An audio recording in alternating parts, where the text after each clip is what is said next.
So for people that don't know, is that you're usually not on this end of an interview. You're usually the one giving interviews, right? So why don't you tell us a little bit about kind of what you do in Japan and why you're in a new position right now, which is you're in the interviewee seat. Awesome. Yeah, so this is actually super rare for me. I'm actually the person interviewing the guest speakers at my show. I'm doing two things at the same time in Japan. I have a creative agency called Hypermilk, in which we help companies, both Japanese and international, develop a brand, social media strategies, design, and so on and so on and so on. And at the same time, I have a show called Night Crawlers, in which we invite entrepreneurs or Japanpreneurs, as we call them. Like you, Brittany, like yourself, you were the guest speaker. In volume 4, we've had 9 volumes, and next week we're going to have number 10. And, you know, I'm just trying to inspire people to take action and, you know, make their dreams come true. That's what I'm doing. I love that. And this is really what it's all about, right? This is why we wanted to connect, because so often when we talk about Japan, we think about Japan, the constant lens is how can we fit in? How can we be more collectivist? How can we and this kind of view. But you and I had a conversation when we said, hang on a second, maybe that's not it. Maybe the way to thrive in a Japanese business world is to really by being yourself. Pretty much. But it's interesting because everyone tells you the exact opposite. Mm-hmm. Like everyone tells you, nah, you gotta be like a Japanese person. You know, don't get me wrong. I love Japan, like with a passion. I love Japan. I love the culture. I love the people. I love learning the language. However, I understand that I'm not Japanese. Mm-hmm. Like, and I know it. Mm-hmm. So for someone to tell you, you know, you got to fit in. But what if you just don't? What are you supposed to do? So what do you do? And for me, it took a while. I came to Japan in 2016. And my case is a little bit different from other foreigners, because usually we have foreigners like yourself from Australia, from the United States, from England, right? I'm actually from Venezuela. And, you know, I lived in a communist dictatorship for 18 years. Yeah. So I've seen some shit. Yeah. And I emigrated to America when I was 18. And then my parents came. And because of the problems that were going on in Venezuela, my family lost everything. Yeah. And we had to start from zero in America. And my dad gave me, damn, like this hurts, but my dad gave me $500. The last $500 he had in his pocket. Mm-hmm. And he's like, oh, son, go to Japan. Good luck. Why, of all the places on the planet, did you choose Japan?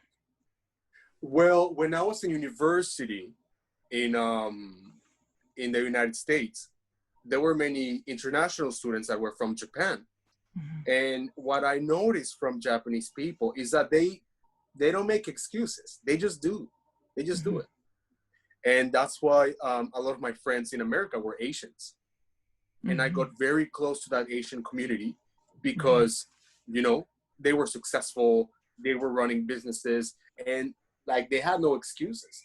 But then when I was hanging out with the Hispanics the Hispanic community, it was all excuses. It's the government, it's my boss, it's this and that. And I'm like, I'm sorry, but I don't want to be part of this community. And also they were always speaking Spanish to each other. Mm-hmm. So if I stuck with them, my English wouldn't get any better. Mm-hmm. And I thought, I don't want to be part of this victim mentality group. So I stuck with an Asian group, and dude, like they were making businesses, no excuses, working hard. And for me, that's something that I like. Yeah. Because I've never been a guy of making excuses. Mm-hmm. Like for me, excuses, no, that doesn't exist in my life. I love that. So when we think about, and this is kind of where I really want to jump in, because your personal story is actually really Right. so much connected to the work that you do. So, at Right. Hypermilk, so as in telling Right. stories and developing empathy for the Right. Right. Right. customer, and and I really want to dive into all Right. of that. So if we start thinking about um, coming to Japan, building a Mm-hmm, mm-hmm. business, Right. how did you kind of really go about that? Because if we think about it, Japan's not the first place that one would think, okay, well, I'm entrepreneurial, let's go to Japan.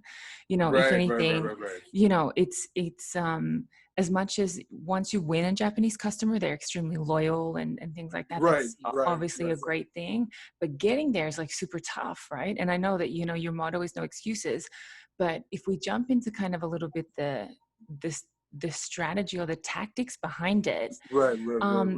Right. I'd love for you to talk a little bit about that. Definitely. So one of the reasons why I chose Japan was the culture was so different. So I am from Latin America. We're loud. We're super touchy. And then you go to Japan, where it's the complete opposite. And if I can master both cultures and also the American one, right? You got a broader view of the world. Yeah. And you can create empathy. Then I came to Japan and I started as an English teacher first, blah, blah. And then I'm a very creative person. And if I don't do anything creative, I feel like I'm dying. Like, I feel like I just want to like jump off a window. So basically I stopped being a teacher and I started like teaching myself about marketing and self-studying Japanese, and little by little making some connections, going to events, talking to people. Hey, my name is Angel. I have a business. Let me do a free logo for you. Or, hey, my name is Angel. I have a business. I can make a free website for you. And that's how I started building my connections. Because in Japan, networking is everything. You can have the best product. You can have the best idea. But if people don't know who you are, it don't matter. Like, if you're not a thought leader in Japan, people won't listen to you. Yeah. You need that spread.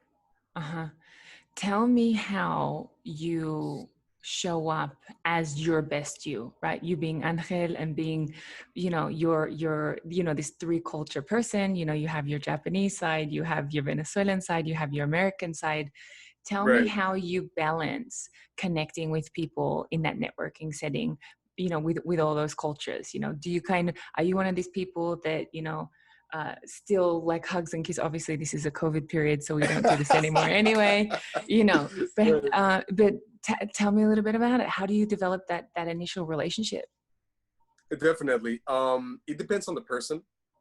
Irrelevant of, it doesn't really matter what their culture is, as long as I can read their personality.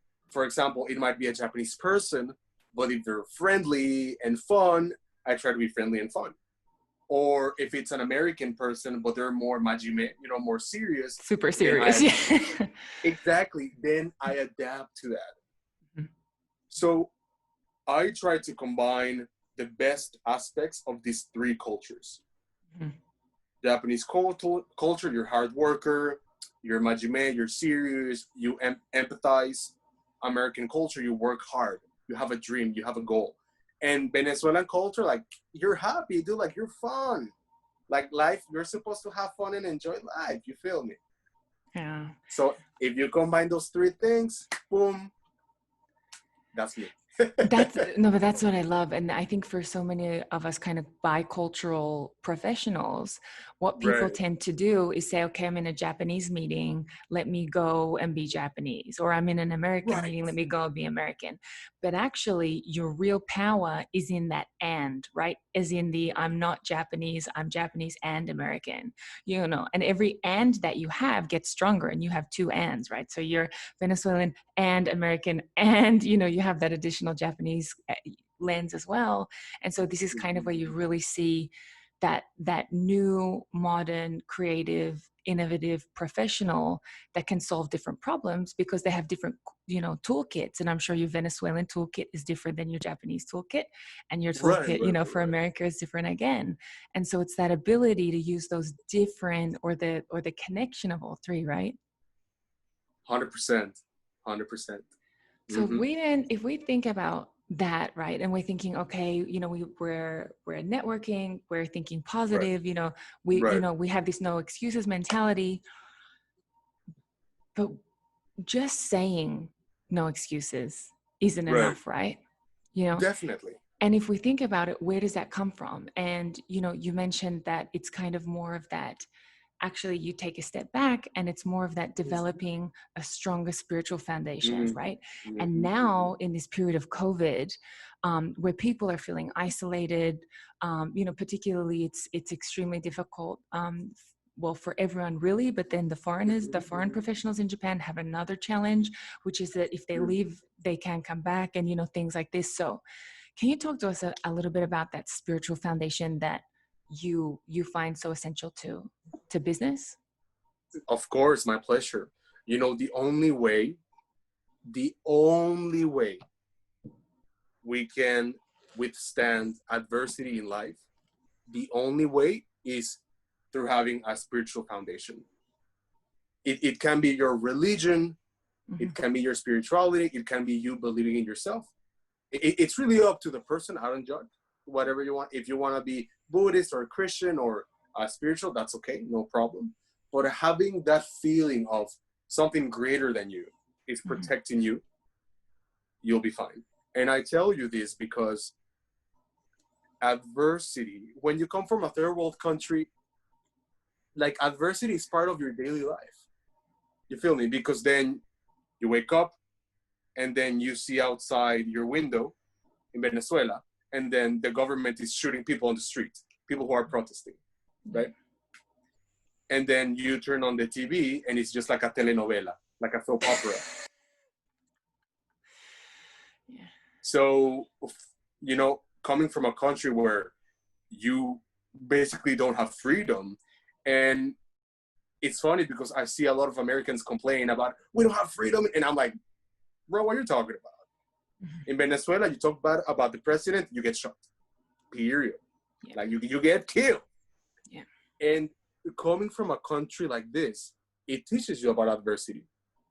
And then when you come to Japan, you come grateful. Like, yo, this is a first world country. We got many things. I'm grateful just for being here. And then because of that adversity, you develop a spiritual foundation. And then you think, there's something greater than me.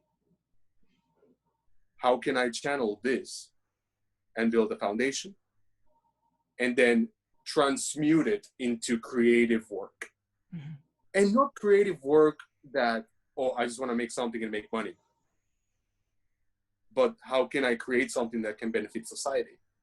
And that creative source doesn't come from me as a person, but it comes from the universe or from God or the force, whatever you want to call it. It comes from that place through me, and then I materialize it. You also mentioned recently in a webinar that you gave online, actually, that in order for you to connect or to not only just sell, but to really to build a brand, is that you have to give your customers the opportunity to believe in something more, right? So if we take this spiritual foundation, that it's really essential for you to have that spiritual foundation so that you can then go deeper, right? And then find out what your why is, and then transform or transmit that onto your customers. Can you talk to us a little bit about what that really means? Because I'm sure a lot of people, are nodding along and saying, yeah, I get it. But can you talk us through what that really looks like? All right, definitely. So when you develop a spiritual foundation and you stop making excuses, you start seeing yourself and you're like, okay, I need to solve my problems. And then little by little, you solve your problems. When you solve your problems, you can help other people solve their problems. You understand? It's like Jordan Peterson. He always says, make your bed before you go out there and change the world. Because how can I, as a business person, sell you a product and tell you that you have to work on yourself if I don't make my own bed? It makes no sense. So in the webinar, I said, in Japan, there's a saying that says, "Okyakusama wa kamisama." So customer is God. So whatever the customer says, it goes because they're the God. But as a human being, you're mortal, you're bones and flesh.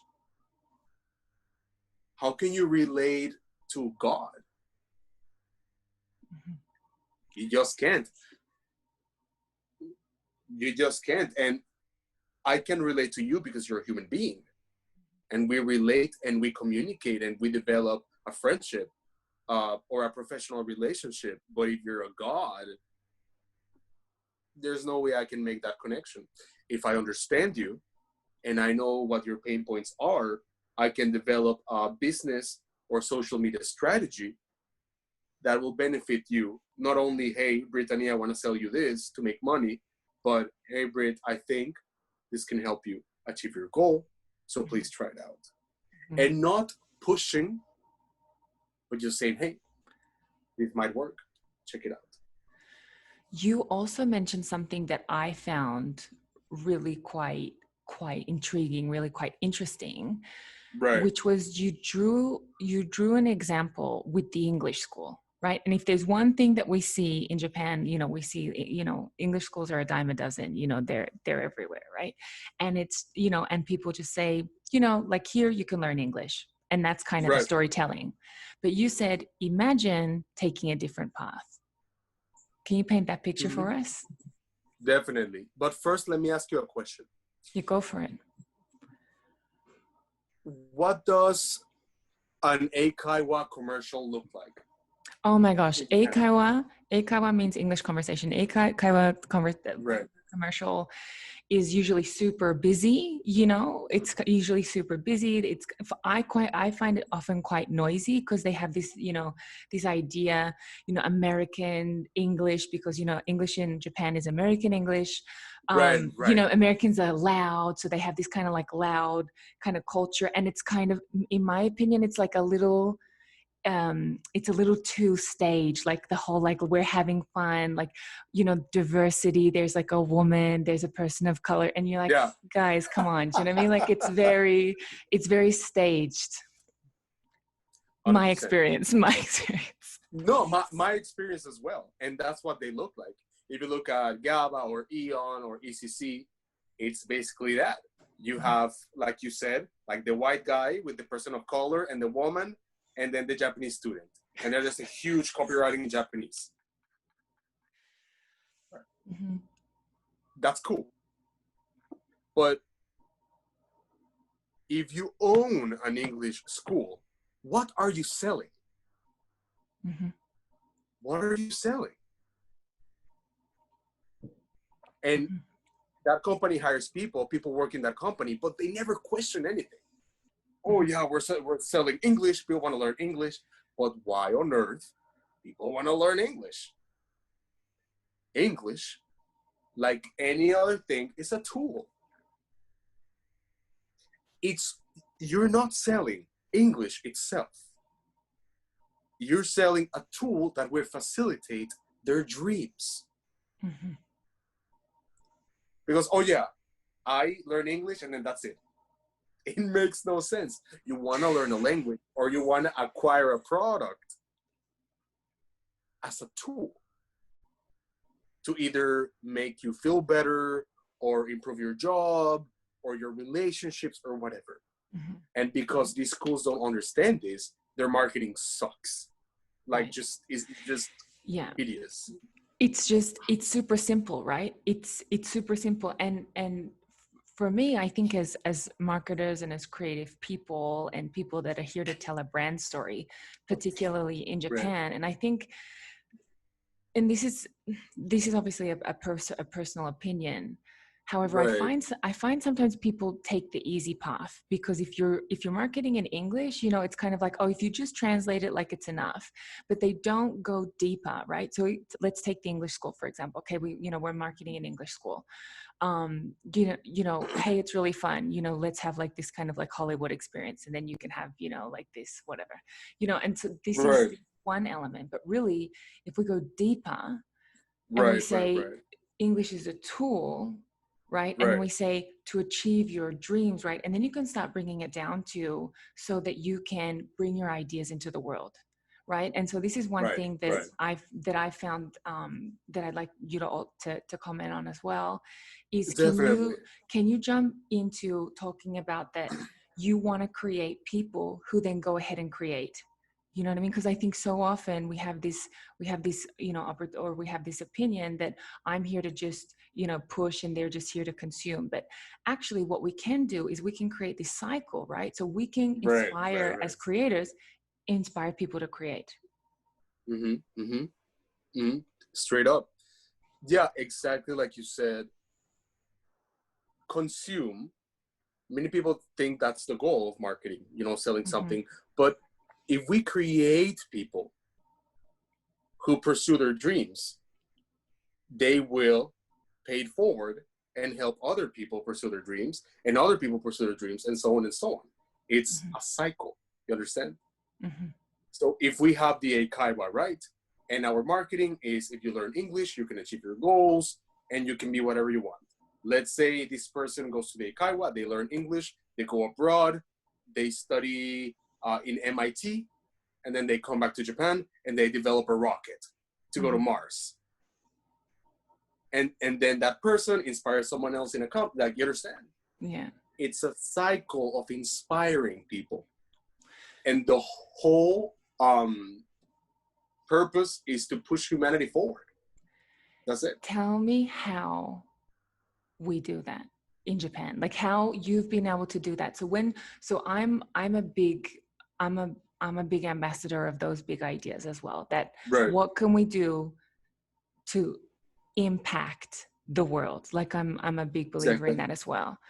At Right. the same time, you know, we're in a unique business environment that we're kind of managing a few more Mm-hmm, mm-hmm, elements than usual. And I'm not, mm-hmm. you know, this is not necessarily a, you know, a good or bad. It's really just different, right? So Right. sometimes when you know, when you turn up and you say, you know, be your best individual, you know, be your best, contribute, you know, to the world. Let's do this for humanity. I can see that, you know, in a Japanese setting where you're kind of just told to fit in, I can see that there might be friction, right? Okay. What's your experience been and how have you guided or supported your Japanese clients kind of through that uncertainty? Exactly. So let me tell you something first. Without friction, without adversity, people wither. Like, people become weak. Mm-hmm. So you need to crave that adversity. Like, it has to be in you to crave it. And the way I inspire people is I embody my principles. Mm-hmm. If I say, you know what, you gotta, you know, like, stand up for what you believe in and do what you gotta do, I need to embody it. And I need to show it to them and set an example. So if I say, you know what, if I work for a Japanese company and, you know, I believe I have to stand up and say something, I'm gonna do it. Mm-hmm. And I did it before. And many people say, no, you shouldn't do it, you should be quiet. And I always tell people the same thing. I'm gonna say what I have to say, and period. And because I say what I have to say, I accept the consequences. Jordan Peterson said, when we speak, we create something and we bring it into the world. Mm-hmm. So by speaking and standing up for yourself, you change things. There's gonna be resistance and friction, but that's the way it is. Because if you speak the truth and you speak from your soul, people are gonna try to bring you down. But if you want to create that change, first Mm-hmm. you gotta embody it. Mm-hmm. Like, you gotta be the physical representation of what you preach. This is so interesting because, you know, I work in the field of innovation, and the amount of times Mm-hmm. that I've heard a client say, if only our clients would change, everything would be so much easier, you know. And but, you know, we're asking, you know, but in terms of like change, you know, you have to really be, you know, model that change first, right? So you can't just look and say, 100%. okay, I'll wait for this person to change and then I'll change. So if we think about, okay, role modeling, so this is one thing that I think if you're a global professional in Japan, this Right, is right. something that that you can use really to your advantage, is that you can really go in, you know, the Japanese have hired you, or you're working in Japan in order for you to Right. bring something new, Right. right? But at the Right. same Right. Right. time, you know, you need to, what if you really want to have a successful or an impactful landing of your message, you know, Mm-hmm. do you still put that through the Japanese lens? Because I know that's something that I do. Do you do that, or are you Mm-hmm. just kind of, this is what I think, and like that's it? I know that you said you're very open to receiving, you know, whatever the consequences are, but do Sure. you Sure. say it in a way that maybe it might land a little softer in Japan, or how do you Mm-hmm. manage that? It depends on the person. Sure. Yeah. Definitely, if we have a more professional relationship, of course, I'm going to soften a little bit, but I'm going to say it's soft, but I'm going to be precise on my speech. Mm-hmm. Because if there's a change that needs to happen, it needs to be said. Mm-hmm. Not like, oh, maybe you should try. I think I'm like, nah, Mm-hmm. we got to change it. I try to soften it a little bit and, you know, like use my Japanese tactics. But if there's something that you got to say, you got to say it. Mm-hmm. You just got to say it and, you know, take the consequences. So one word that I heard from you that I have never really heard before is the word like disagreeableness, right? And we started talking about it, and you said, you know, the art of being disagreeable. And I thought, what is he talking about? But the benefits or the art of disagreeableness has really been a foundation for building your business, Hypermilk, but also, you know, Exactly. just for your life in Japan. Can you talk a little bit about how disagreeableness in the land of Japan, where everything is supposed to be peaceful, how that fits in? Before that, let me ask you something. When I say disagreeable, what comes to your mind? For me, disagreeable, it's definitely has a negative connotation. So it's someone, Mm-hmm. it's someone, and I don't have a dictionary in front of me, so I can't, you know, pinpoint it. But Right. there's also an element that the disagreeableness has more to do with your personality than it Mm-hmm. does to Mm-hmm. do with like the factual base of the conversation. So someone being disagreeable Right. is someone that's just a little difficult. Most people have that image of disagreeableness. And I think in every culture, especially in America, they always tell you to be nice. Be nice. Be kind. If you don't have anything nice to say, don't say Don't anything. say anything at all. Yes, right. Nice. Just be nice. Mm-hmm. The world and civilization was not built by people who say, be nice. Shh. Don't say anything. Don't change anything. Shh. Mm-hmm. Disagreeable people are people like Elon Musk, people like Thomas Edison, people like Bill Gates, like Steve Jobs, who say, you know what? I'm going to do my own thing. I have a vision. This is where the world is going. And I'm going to take the world with me to this route because I think this is what's best for society. And they did. So if you go back to the turn of the century, like 1890, you see Henry Ford trying to make the car. He's being disagreeable. But people at that time, they're like, but why do we need a car? We don't have roads. We have horses. We have carriages and all that stuff. Why do we need a car? So because he was disagreeableness, he had the courage to create something new because he said, nah, I'll make something new. Same as Elon Musk making his rockets to go to Mars. Disagreeableness is important to push the human race forward. And regardless of the culture, nationality, or gender, or whatever, we need it. Japan is changing. And I think they're doing a very good job at, you know, becoming a little bit more global, more accepting, but it's stagnating. Because you don't have people, they feel it. They feel it. But they don't have the courage to stand up and say, like, this sucks. You gotta make it better.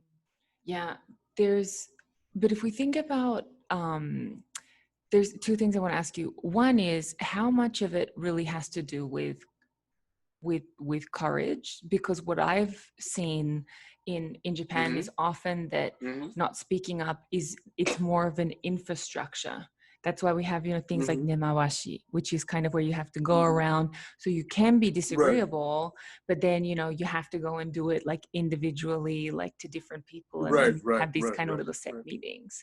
So Right. Right. if Right. tell me about that, as in how much of it is courage versus how much of it is like an infrastructure. And the second thing is, when we're talking about infrastructure, and you mentioned that, Elon Musk and his rockets, he's not doing it alone, right? He's got a team behind Right. him. Right. Right. Exactly. So, there's this balance of, okay, well, we need to be disagreeable. We need to be able to see this vision, but at the same time, I can't do it alone. So I need people, to get on my team, right? Even though Right. I'm a disagreeable person. So talk to me about that. Definitely. It's a matter of balance. Mm-hmm. You cannot be disagreeable all the time. You feel me? Mm-hmm. Like you said in episode 4, you said pick your battles, right? Same thing. You can be disagreeable and be stubborn about your vision, but of course you have to include other people, Mm-hmm. listen to them, and include them in the conversation. By disagreeable, I don't mean like, yeah, F you guys, I'm gonna do my way. No, it's like, this is my vision. What do you guys think? Do you agree? All right, let's work together. You don't agree? All right, how can we improve it? Mm-hmm. I love that. And the thing that I find so intriguing about your approach to marketing and business in Japan is that, as much as you have this disagreeableness, individualistic, have your vision, move forward, at the same time, that's matched with empathy and spirituality. And, there's that constant like balance going back and forth. And so if we think Exactly. about that kind of like balance, can you talk to us a little bit about how that plays a role in your daily life working with clients? Definitely. In episode 6 of Nightcrawlers, we talk about integrating your shadow, Tell me right? more. My shadow. So Carl Jung, Swiss psychologist, he says that our subconscious is our shadow, and if you can work your subconscious, bring it to the light, and integrate it with your personality, you can be a complete person because you are aware of your defects, but you use them to your advantage. So let me give an example. Imagine a little boy who had a very aggressive dad. His dad was very aggressive. He was a drunk, and he beat him all the time. Mm-hmm. And then this kid rejects that aggression, and Mm-hmm. when he grows up, he's a wimp. He's a simp, and he cannot defend himself because he says, no, no, no, my dad was aggressive. I cannot be aggressive because being aggressive is bad. However, if you integrate that aggression, you can transmute it into creativity. You can transmute it into sports. You can transmute it into art. You can transmute it into protecting someone. Mm-hmm. Because I know my defects and I integrated them, I can use them to my advantage. Therefore, I can be disagreeable when I have to be disagreeable. I can be polite and respectful when I have to be polite and respectful. So it's like switching. Mm-hmm. Is It's that like how does one develop that? Is that practice? How do you do that? Because I think this is um, key. This is honestly, for me, absolute key to success in Japan, is your ability to bring value beyond speaking English or Japanese, but to of bring a different course. perspective. So how do you do that? Is it simply just practice and doing it, trial and error, or how can someone develop that? First of all, it depends on the person that you're talking to. Because some people, if I am very aggressive with them and very straightforward, that's going to crush them forever. Mm. But some people really appreciate that. When you integrate your shadow, you work on yourself, in your spirituality, you live only in the present moment. So there is no past, there is no future.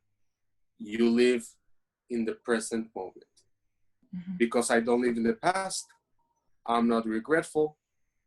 Mm-hmm. Because I don't live in the future, I'm not anxious. I'm Mm-hmm. right here talking to you right now. because I live in the present, when I talk to you, I can kind of, sense your personality, how you talk to me, and based on that, I adapt. Mm-hmm. Is she being more professional with me? Is she being more casual with me? Is she more passionate? Is she more creative? Is she more conservative? And based on that, I tailor my speech and my product around that individual person. Mm-hmm. I think that's the perfect way to network with people. Because, of course, like I said before, you cannot be disagreeable all the time. But again, you cannot be polite all the time. But if you work on your spirituality, I think the key is to be in the present moment. Mm-hmm.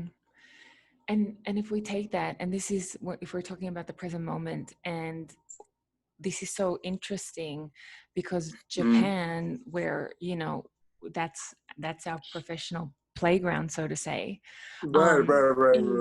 is so, traditional in many senses. They're very proud of their past, and at the same time they're very long-term thinking. So you have like Toyota having things like a 500-year business plan. Obviously a 500-year business plan is useless, but it's more the symbol of having a 500-year business plan than the actual strategies. Exactly. How does that play a role when you're working with your clients or you're working with colleagues, that kind of, your kind of present moment? But I don't know what it's like for you, but I certainly, am consistently on the end of, yeah, but what happens if this goes wrong? And, this kind of, the Japanese kind of long-term thinking that can often result in a lot of anxiousness. How do you manage that? Right. So what happens if it goes wrong? What's the problem? So obviously I'm with you on that one. And is that what you just say? You just ask them, and then what do we do next? Yeah. I say, so what happens if it goes wrong? No, we lose a lot of money. Okay, and then what happens? Mm-hmm. And then they just leave, and then they just go with that. Yeah, I love that.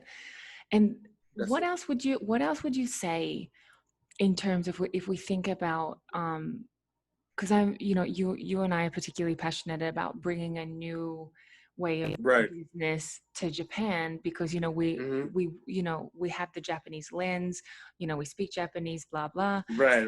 But at the same time, we understand that's not the end game, right? That's actually your ticket into the show, right? The fact that you speak Japanese is simply like the ticket to enter. Yeah.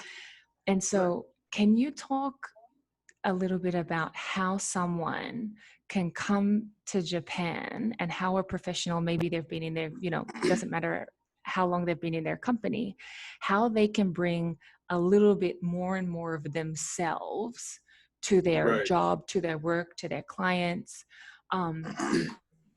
in that kind of herd culture, right? Can you talk to us a little bit about that? Right. When I say the word diversity, what comes to your mind? A whole lot of things, especially right now. Tell me. Without the Black Lives Matter movement. So the actual very first thing that came to my mind was a dear friend of mine who works in diversity, inclusion, and equity. So he was the very first person to come to mind. And then at the same time, maybe the next thing that kind of entered my mind was not necessarily that kind of personal diversity, but it was kind of more quite superficial in terms of like different colors, different races, but not necessarily different thinking or something like that. Right. So Brittany, let's put an example. Let's say you have a company in Australia, and it's mostly, I don't know, like Australian people. And then I join your company as a Hispanic. Just based on my skin color, what value am I bringing to your company? Just based on your skin color? Not a whole lot. There you go. For me, and I'm telling you as a person of color, I don't believe in diversity. Okay. I believe in diversity of opinions, diversity of talent, diversity of ideas. That's what I believe in. Yeah. And when we have that diversity of talent, of ideas, then you can bring something unique to the table. Mm-hmm. So now that we're talking about diversity, you check yourself and you say, okay, what are my strengths and my weaknesses? Okay, my strengths makes me diverse. It makes me different from the person next to me. And based on that, I can bring this amount of value to this company. Mm-hmm. So for me, that's where the true concept of diversity lies. And I love the ideas conversation because I worked in a project where we essentially served a global client, and like really global, as in we were Right, everywhere. And right, right, right, we right, right. started to see that, hang on a second, a Chinese lawyer or a Japanese lawyer and an American lawyer have more in common than like an American lawyer and an American marketer, for example. You know what I mean? So, Actually, it's just this exactly. idea of, diversity of ideas, of value. And one thing that, Right, I really encourage people to do in Japan is to right, not right, play the Japanese card, too much. That, don't try to be, to fit into a Japanese mold, because you never will. But, never, never. it's to take what you said, which is, let's bring your full self to the table, right? Let's bring your That's it. full self to the table, but also to have that empathy for the person that you're speaking to, and then Mm-hmm. be able, and but then also know, and as we're talking, I'm also having my own insights. I think that, Right, right, right, with right. bicultural, tricultural, trilingual people like you and I, that I almost think, because it's really a gift that we have, that we're able to speak these languages. I know that we had to learn them and it Right, wasn't easy, right, things like right, that, right, but right, it's a right. gift. And Mm-hmm. with gifts comes kind of a lot of responsibility. And so if you have the ability to speak Japanese and English, or Japanese and Spanish, or whatever it is, Right, right, right, right. understand that comes with a responsibility. And then if you're sitting in a meeting and you're thinking, why am I the one always that has to kind of like fit in, without Right, right, kind right. of having that negative mindset, maybe we can kind of flip it and say, well, aren't I lucky? Or what an incredible gift or honor that I Yeah. have, that I can help this person feel more comfortable, or that I Mm-hmm. can, set the setting for this meeting. Mm-hmm. Mm-hmm. 100%. Definitely. And he's using that uniqueness of you that makes you a unicorn. That Mm-hmm. makes you unique. It makes you you. So you become successful because you're you. With all your defects and your strengths, and you become successful because you're you. And, you know, trying to fit in, it's something that doesn't work, especially in Japan. And for me, sometimes I see like people who want to work in Japan and they Mm-hmm. try so hard to fit in, so Yeah. hard. And I'm like, bro, you're not Japanese and you will never be Japanese. Accept it, accept who you are, and use it to your advantage, because you have Yeah. information, experiences, and skills that they don't have. Yeah. So we're talking about how we can use this for our advantage, like our personal advantage, right? But talk Right. to me a little bit about, what's the advantage for Japan of, Okay. The of us advantage, crazy foreigners, walking around, being disagreeable. What's the benefit for Japan? definitely. Japan is a very attractive country, Mm-hmm. and it's attracting a lot of foreigners like you and me who have talents, dreams, and hopes, and who want to help Japan. Mm-hmm. And Japan, they're the country that benefits from our talent. You Mm-hmm. feel me? Yeah. That's what's in it for them. They get all these benefits, all this talent, all this vision and creativity. They get it for free because we love Japan and we want to support Japan and we want to make Japan a beautiful and amazing country. It's already a beautiful and amazing country. Don't get me wrong, but there's always a way to improve it.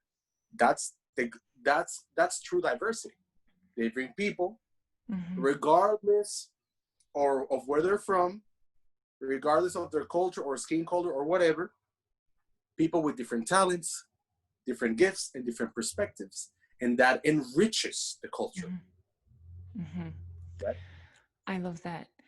talk to me about community, the importance of community. So Oh yeah. with your night crawlers community, that's one community obviously that you have. Right, But right, talk right, to me about the importance of having people who believe what you believe, having that kind of community around you. right. For me, the best. Let me give an example. Mm-hmm. There's two countries, right? You have Japan and you have Venezuela. Mm-hmm. After World War II, Japan was devastated, Right. and Japan is a country that doesn't have natural resources. You have Mm-hmm. rice and what else? Venezuela, you have a lot of minerals, diamonds, the largest oil reserve in Oil. the world. Like you Mm-hmm. have everything benefit. And Japan has nothing. But then fast forward today, look at my country, look at Japan. Mm-hmm. The best asset that we have are people. Mm-hmm. People with all their strengths, their weaknesses, that's the best asset we have. And creating a strong community that believe what you believe. And I'm not saying you gotta be stubborn, like I believe in this. If you don't believe in this, fuck you. Like it's not like that. It's let's hear each other, come up with different opinions, and create a community where we help each other and we move forward together. I cannot do everything myself. I need people to help me. I need people to guide me. I need people to empathize with me. Because at the end of the day, like I said before, our biggest asset will always be people. You can have a rich country that has everything and a poor country that only has people. But if you have people who don't give up and work hard, this is the country that's going to win. Yeah. That's it. Can you tell me about a time that you're glad that you stood up and you said something, or that you're glad that you bought a new way of thinking or a new perspective? Because of night crawlers and all Mm-hmm. this, the ideas and the content that we're putting out there, I'm getting a lot of messages from people saying like, hey, I'm planning on coming to Japan and your content is really inspired me to go there and make my own business. Or like, hey man, I was depressed, like in my job, I was hating it, but you gave me the courage to be myself. And like those messages that arrive out of nowhere, they really make me think like, damn, like it's worth it. Mm-hmm. It's worth it to stand up straight with your shoulders back, say what you gotta say, and and people appreciate that. People appreciate realness, Mm-hmm. Mm-hmm. and yeah, just getting those messages from people. I'm pretty sure you get a lot of Yeah. those. No, so I had one after I was on your night crawlers, even, Yeah, yeah, and yeah, and yeah. for me, this is really what it's really about as well. It's really about community because like you said, diversity is so important in order for us to build an ecosystem. So I'm like a super deep believer in ecosystems and the power of, for example, if you just simply have like a startup ecosystem purely of startups, for me, this is a very short-lived ecosystem. But if you, Right, right, within right. this ecosystem, if you build it with, governments and private business and Mm-hmm, all mm-hmm. different kinds of people, then it's a stronger ecosystem, right? And so one of the reasons again why why we have the Business Karaoke podcast as well is to not reinvent the wheel. Like there are many global professionals that are in Japan that are outstanding professionals that are doing really incredible work, but every now and then I don't want to put this as like a Japan lens. I'm sure it's Right, you and right, I have right, lived right, in kind of three countries. My third country is right, Germany, um, but so you can't really say, oh, because of Japan or because of Germany. You can't really say those things, right, but right, you right, right, but right. you often feel like, it's a little tough right now. You know what I mean? It's a little Mm-hmm. tough right now. Not you as a person, you and I are people who don't necessarily give up too easy, but there Right, are right, right. days that, you have good and bad days, right? And you're like, ugh, this is a tough day, And Mm-hmm. what I love is with like the Nightcrawlers community, but also like with this podcast, is that Right, we're right, right. creating like a modern dialogue around Japan, because there were Right. not Japanpreneurs, when you came to Japan, and certainly not when I came to Japan, right? This was not a story. And then even if they existed, they were faceless people. No one knew who they were. And Oh so yeah. it's through the ability to give these people a face, to give them a story, that Right.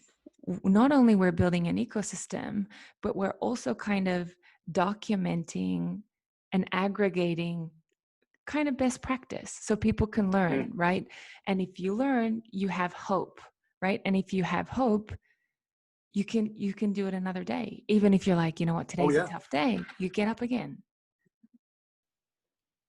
Exactly. I think when we do something serving other people, it really makes us feel good, because I feel like one of our desires as human beings is contribution, Mm-hmm. because we have a limited time on this earth. Like, I am 26. I think I have like what, 80 years more? I don't know.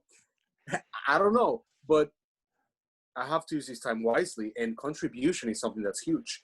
And like you said, sometimes we have very hard days, but knowing that there's people out there who are getting value out of our work, like for me, that's huge. For me, like it makes everything worth it, Yeah, absolutely. And if man. That's anyone takes, anything away from this episode, I hope it's it's the courage to bring more of who you are to your job, to your work, to your people, to your lives, to your relationships, and know that just because we're in Japan, or we're in a kind of a global professionals in an environment or in a setting that values peace and collectivism, to know that there right. is a way for you to be individual and for you to bring an interesting perspective or a global perspective, but also being mindful and sensitive to the culture. Exactly. The goal is not bringing your personality and being egotistical. The goal is bringing your personality and your diverse talents with an egoless approach. Like, this is what I can, like, give Japan as my God-given talents. Mm-hmm. And that's it. Egoless. It's not like me, Angel, is the universe creating through me, and then I manifest it. Boom. The Mm-hmm. universe puts the idea in my head. I work that idea. I make hyper milk. The universe puts that idea. I make night crawlers, and so on and so on. It's completely egoless. It Mm-hmm. comes from a higher source. And because it comes from a higher source, it always keeps me grounded. And by grounded, I don't mean like a Zen monk. Like, because Mm-hmm. I am also Latino, and Latinos are loud, and we like dancing, and we're passionate, but mindful. Mm-hmm. I love that. Like that. I love it. And I don't think that there's a better way to end the episode. So, on that note, Angel, thank you so much for joining us, and come back on the Business Karaoke podcast whenever you like. And everyone, go and check out Nightcrawlers if you're interested in learning more about, just crazy people in Japan doing crazy things, and having a good time with Angel. Awesome, Brittany. Thank you so much for having me. This is the first time I'm actually being interviewed, so I really appreciate it. And you have been always super awesome with me, and I appreciate it. Thank you for your amazing support always. Super welcome.